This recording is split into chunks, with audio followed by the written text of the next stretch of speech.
welcome back to the Spicy Sports Show with Sam Cerrone on Spreaker Radio. Coming to you live from Elizabethtown, Pennsylvania. You can tweet at me at SCerrone00, SCRON00. Like I said, it's Sunday, September 15th, 2013. Welcome to the Spicy Sports Show with Sam Cerrone. I'm your host, Sam Cerrone. So much to talk about in the world of sports. Last-minute finishes in the NFL, college football living up to the early expectations, and why I already can eliminate a couple teams. I'll tell you about that in a minute. From the national championship discussion, how far off are the Yankees and the Nationals from making the playoffs? How about that? The United States getting a spot in their 7th consecutive World Cup. What does that mean moving forward? What are the expectations now as we move to Brazil? And a discussion about hiring the right coach in sports. All that tonight on the Spicy Sports Show with Sam Cerrone on Spreaker Radio. What a great day it's been in sports already today, as it was yesterday, as it was this whole week, really. I think for the first time in quite a while, there's so much more to talk about. I mean, you look at the scores from yesterday in college football, what a great day that was. A lot in today's game, and really, there's a lot more going on right now. As we look at the scoreboard as it stands right now in the NFL, just to keep you updated, right now, under 2 minutes left in the fourth quarter, Arizona just scored a touchdown. Rashard Mendenhall from 1 yard out. Cardinals on top of the Lions, 25-21 with under 2 minutes remaining in the game. Saints and Buccaneers are at the half. The reason why they're at the half right now is because of a lightning delay that delayed it about 40 minutes. So right now it's at the half, and the Saints are on top 10-7. Drew Brees, 16 of 27, 216 yards and a touchdown. And Jimmy Graham, what an unbelievable player that he is. 8 receptions in the first half, 156 yards in the score. On the flip side, Josh Freeman, 5 of 11, 31 yards and a touchdown to keep the Buccaneers in it. And the last game, Raiders-Jaguars, 19-3. Wow, the Raiders are up on top of the Jaguars, 19-3. Terrell Pryor playing pretty well, 15 of 24, 126 yards. McFadden, 100 yards rushing. On the flip side, Chad Henne, 14 of 23, 99 yards. At least they have a point better than yesterday. And then last week's game. And the last one to update, the Manning Bowl right now. The Denver Broncos on top of the New York Giants, 31-16. Peyton Manning, 27 of 39, 282 yards and a score. Noshawn Moreno, 11 carries, 90 yards and 2 scores. And Eric Decker, 8 receptions, 77 yards on the day. On the flip side, Eli Manning, 19 of 31, 250 yards. David Wilson back in the lineup after fumbling a lot in the game last week against the Dallas Cowboys. 7 carries, only 17 yards. And Victor Cruz, 6 receptions so far, 93 yards. The fourth quarter has about 11 minutes left in the game, and Giants have the ball. Second 11 on the Giants, 31. Like I said, a lot to talk about in the world of sports. Like I said, let's start off with football, because honestly, football is a really good sport. So, without further ado, let's talk about some NFL.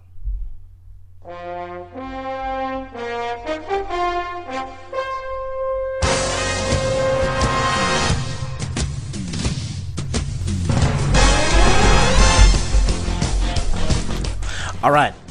Without further ado, let's start with the league, the NFL. The Bills with a last-second win over the Panthers, 24-23. E.J. Manuel, 27-39 on the day with 296 yards and a touchdown. That touchdown to Stevie Johnson with under 10 seconds remaining in the game. Stevie Johnson, 8 receptions, 111 yards, and a touchdown on the day. On the flip side, Cam Newton, 21 of 38, 229, 2 touchdowns, but he was sacked 6 times, 4.5 times by Mario Williams. Moving down the NFL scoreboard right now. The Falcons get by the Rams. Falcons were on top 24-0 at one point, and the Rams came right back in the second half, but it was a close one. 182 receiving yards from Julio Jones get the Falcons over the Rams 31-24.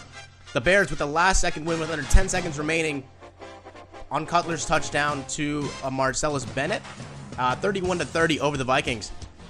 In Green Bay, the Packers blow out the Redskins. It was a blowout. The Redskins salvaged some points late. Packers 38-20. Aaron Rodgers 34-42, 480 yards, 4 touchdowns on the day. If you were a fantasy owner, you were very happy. On the flip side, Robert Griffin 26 of 40, 320 yards, 3 touchdowns. But a lot of the turnovers came early, which was only 1.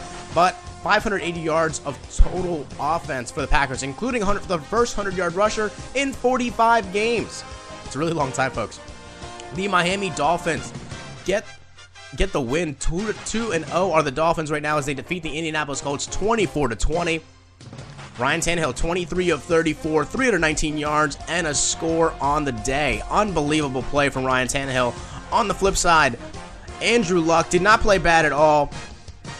25 of 43, 321 yards, and a touchdown. What a great game that was. Miami now 2-0 on the season. Unbelievable. All right, moving down the NFL scoreboard. The Kansas City Chiefs. Unbelievable. Last year they were 2-14. Only won 2 games last year. But you know what? They're 2-0 to start off this year as they defeat the Dallas Cowboys 17-16. Alex Smith, 21 of 36, 223 yards, 2 touchdowns, and also 57 rushing yards as well. And on the flip side, Tony Romo, 30 of 42, 298 yards, and a score. The big difference in this game was on third down, where the team was 3 of 11. All right, moving down the NFL scoreboard. The San Diego Chargers, who blew a big game late on Monday night against the Houston Texans, get by the Eagles 33-30. The Eagles' offense looks really good. Again, one of the problems that we thought of coming into this season would be their defense. Of course, why not? It's honestly been a big problem the last couple of years, and it showed today as Phillip Rivers, he went off 36 of 47, 419 yards, and 3 scores. Michael Vick was out for a play. He got hurt. We knew he was going to get hurt at some point. Nick Foles came in for one play. But overall, Vick played pretty well. 24 37, 428 yards, 2 touchdowns. The Chargers overcoming 2 turnovers in the day with 539 yards of total offense. The defending Super Bowl champion Baltimore Ravens, 14-6 win over the Cleveland Browns. Not a pretty win, but a win's a win. Joe Flacco on the day, 22 of 33, 211 yards and a score. Bernard Pierce, 19 carries, 57 yards and a score. On the flip side, Brandon Weeden, 21 of 33, 227 yards and no touchdowns. Trent Richardson, no touchdowns. Of course, because 6 points. And finally, from the games from Sunday, the Houston Texans. Wow, how have they started off their season 2-0 with a huge rally in the fourth quarter as the Texans win in overtime, 30-24. Andre Johnson was hurt late in the game, but DeAndre Hopkins, of all players, the player expected to play alongside Johnson, very good receiver coming out of Clemson.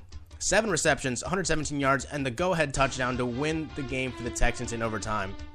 And on Thursday night, a game that was the Jets and Patriots, 2 teams that came in 1-0, surprisingly off huge wins, and the Patriots get by the Jets, really, with 4 turnovers, 3 from Geno Smith and a fumble. And they picked Geno Smith off all 3 times in the fourth quarter, which really was not a good day for the Jets. But hey, the Jets are the Jets. They're 1-1, which is probably more than what we expected at this point, considering the fact that they really don't have a lot going on offense. So, I mean, it's not the worst thing in the world. Also, tonight's games. You have the big eyebrow game, if I'm not mistaken, between the 49ers and the Seahawks. Unbelievable. 2 teams with Super Bowl aspirations, 2 of arguably the best teams in the NFC right now. A lot on the line here. It's in Seattle, where Seattle was 8-0 last season, probably one of the toughest stadiums to play in all of football. Russell Wilson, Colin Kaepernick, 2 young and up-and-coming quarterbacks with a lot of potential. This should be a great game. And on Monday night, you have the Steelers and the Bengals. 2 teams, 0-1. Someone's going to be 0-2. And with the Bengals having Super Bowl aspirations as well, the team everyone pegged behind Denver to be an AFC favorite. And the Steelers are really in a rebuilding mode right now, especially on defense. Their defense is a little bit revamped, and Ben Roethlisberger doesn't have the weapons that he used to on offense, especially at the running back position. It's going to be a little tough. My picks in the games tonight and tomorrow, I'm going with the Bengals tomorrow because they're at home. And like I said, they have a more developed offense. I think Andy Dalton to A.J. Green is probably one of the deadliest duos in all of football. And on the flip side, I can't go against Seattle at home. I think they're one of the 5 best teams in the league. And even though they had an ugly win last week in Carolina, The fact that they actually won a game early in the season on the road says a lot to how they have developed in the offseason, especially from the quarterback position. Russell Wilson, the third-round pick from Wisconsin, getting a good amount of experience early and from last season, and being able to build off that is huge for a team that, again, does have Super Bowl aspirations. So I am picking the Bengals. I'm sorry, the Bengals, and I'm picking the Seahawks. To keep you an update right now on the league, some of the late games going on right now, like I said, the Cardinals still up 25-21. They just gained possession right now. So without about a minute left in the game, Cardinals still up 25-21. Early in the third quarter, the Buccaneers do have the ball, down 3 to the Saints, 10-7 early in the third. And right now, the Jacksonville Jaguars scored their first touchdown of the season as Chad Henne had a nice touchdown pass to bring the Jaguars within. Well, they just went for the 2-point conversion and they failed it, but they're down 10 points with about 3 minutes left in the game. Raiders still up 19-9. When I look at these teams that have played so far, a couple games, honestly, let's go to Buffalo. I mean, the development of E.J. Manuel right now, if you look at the stats, I mean, not bad.